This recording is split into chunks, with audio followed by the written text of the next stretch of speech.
In this video, it's just going to go through the problems that you're going to see on your Algebra 1 SOL that you can do completely with your calculator. So if we go ahead and just this first one is just making sure we understand how to do our graphing.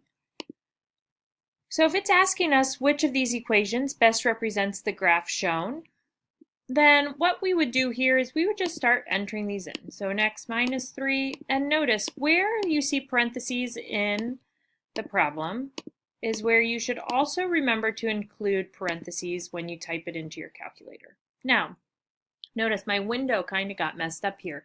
So if we just stick between zoom 4 and zoom 6, that's going to help us. So again, zoom 6 is where we want to do most of our SOL. And if I look at that graph, that is definitely not looking like the one in this picture. All right. So one of the things here, see how it's stopping at the -2? That doesn't work, and the x-intercepts aren't matching up either. So if I go ahead and I'm going to try the next one. So I'm going to type in a 2x plus 6. One of the things that's really important to remember, you have as much time as you need on this SOL. So if you just want to kind of take your time to draw these out or to type each one of them in, definitely the best option. So B did not work, so I'm going to move on to C. Being very careful with our parentheses. All right.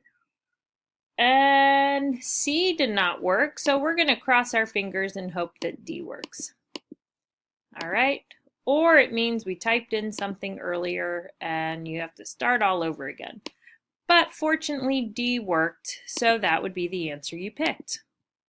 All right, no math involved there, just using our calculator. If I just remind you, though, of something that hopefully we have learned this year in Algebra 1, x minus 3 is a factor, which means the 0 is a 3. And I can see that 0 at 3. X minus 1 is a factor, which means I have another 0 at positive 1. All right, and that's actually the only option here that, that we had that in. All right, so let's look at another one we can let our calculator help us with. So this is something where we have to deal with exponents. All right, now exponents are pretty complicated on your SOL, and there's rules you have to remember. So if we forget them, or again, since you have unlimited time, maybe you remember how to get the answers, but you just want to be able to check. So go second, quit, and it brings you out to your home screen. And this is what's really cool. This button down here that says stow is the store function on your calculator. So I like to pick 10, all right? And I'm going to store 10, and I have a variable C and a variable D in this problem. Now, again, look at that calculator and see all these green letters you have. We can store for C, and I'm going to store for D. All right? Now, I'm just using the same ones the problem's using, just because I feel like that's easier. And now I'm going to type in exactly what I see here. Now, alpha, if I hit alpha, y equals, and I hit this first option, I get fraction. So I'm going to do that one more time. I'm going to hit alpha, y equals, and there's a fraction. And the reason why I want to do that is I'm going to type in exactly what I see on the top.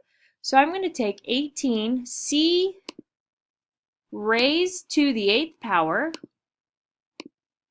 and a d raised to the 9th power.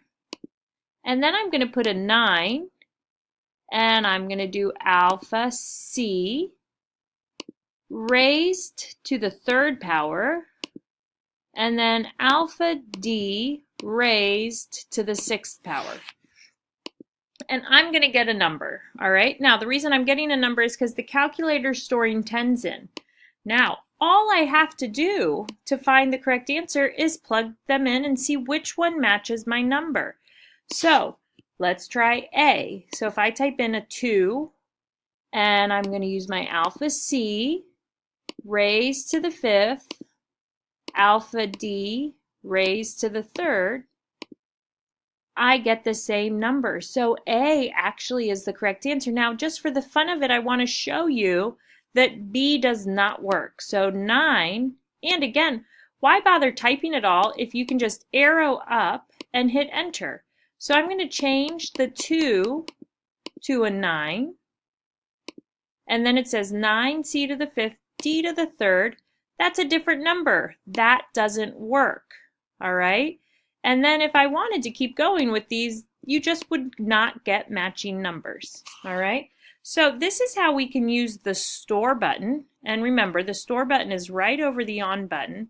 And I just stored for variables. You have to pick a number, and you're going to get these random numbers, but then you're just matching the random numbers that your calculator is spitting out. All right? Okay, so then simplest form of a radical. So here you have a square root button on your calculator, and the trick they'll get you with here is, let's go ahead and put in the square root of 18. And I'm going to put in 2 square root 3, and that's different. It doesn't match. A 3 square root 2. And there is the one that actually worked. All right, so again, when we look, we just match decimals. Your calculator won't turn decimals into radicals, but it will turn all radicals into decimal. If you tried, and let me just say 4.2, this was a 3.5, this was a 4.2. If you try these, they're going to be decimals that don't match with the 4.2. All right. Now, also, before I move on, sometimes on your SOL, they're going to ask you to simplify a cube root. All right, so let's just, as like an extension question here, look for our cube root button. So the cube root button is math 4. You can't use the square root button if you see a cube root. All right, so the cube root of 12, you have to find the cube root button, which, if you guys, I just showed you, is math 4. All right, so to find factors. So to find our factors, I'm going to let our graph help us a lot in this one. So if we go ahead, I'm going to go to y equals, and I'm going to put in an x squared. Now, notice this is c's, and I just did a problem where we used alpha. Let's not do that with graphing. You always use the x if you're graphing. So we're going to use the x squared minus 12x plus 32, and I'm going to hit graph. And I see that I have 2 zeros, 2 solutions, 2 roots. All of those mean the same thing, a 4, 5, 6, 7, and an 8. Now, the zeros, these are all the words you're going to hear about the 4 and the 8. Solutions, zeros, roots, x-intercepts. But this problem is asking for something different. This problem is asking us for a factor. So for a factor, you have to write it with an opposite sign. So if x equals 4 is a 0, x minus 4 is a factor. A 0, a factor. If x equals 8 is a 0, x minus 8 is a factor. So if I look over here, this is the correct answer. All right, now we're going to use our store button again for this one. Okay, so our store button is going to be a 2/3. So we would say a 2 divided by 3, store for the x. So when we just want to simplify something, you can use whatever you want. This problem's telling us exactly what we should be plugging in. So I'm going to tell my calculator to make 2/3 the x. And the wonderful thing about this, now I get to type in exactly what I read here. X squared plus 3x plus, minus 2. Now this gave me a decimal. When we want to change decimals to fractions, we hit math, enter, enter. And you would get a 4/9. All right, and I'm just going to arrow up so we can drag over the whole calculator thing. All right, so 4/9 is our correct answer. If we use the store button, all right, On our calculator, we could just get the answer without having to do any of the work. So 4/9, 4/9. Okay, now again, here is a problem. I can use a store. Now this is asking us for an equivalent expression, so I don't have a specific number to plug in, so let's just plug in a 10. All right, so I'm going to store a 10 for x, and we're just going to match expressions after I have that done. So we'll come back down here, 10, store for x. All right, and then I'm going to type in a 3x to the -4, and then that's squared. So notice, like I said in the last one, where they have parentheses, you have to put parentheses. All right, so don't assume your calculator doesn't need them. So notice mine looks exactly like theirs, and I get this 4.5e to the -9. So let's try the first one. 30 divided by x to the 10th. Different number, a is wrong. All right, if I type in 30 x to the 14th. All right, different number, b is wrong.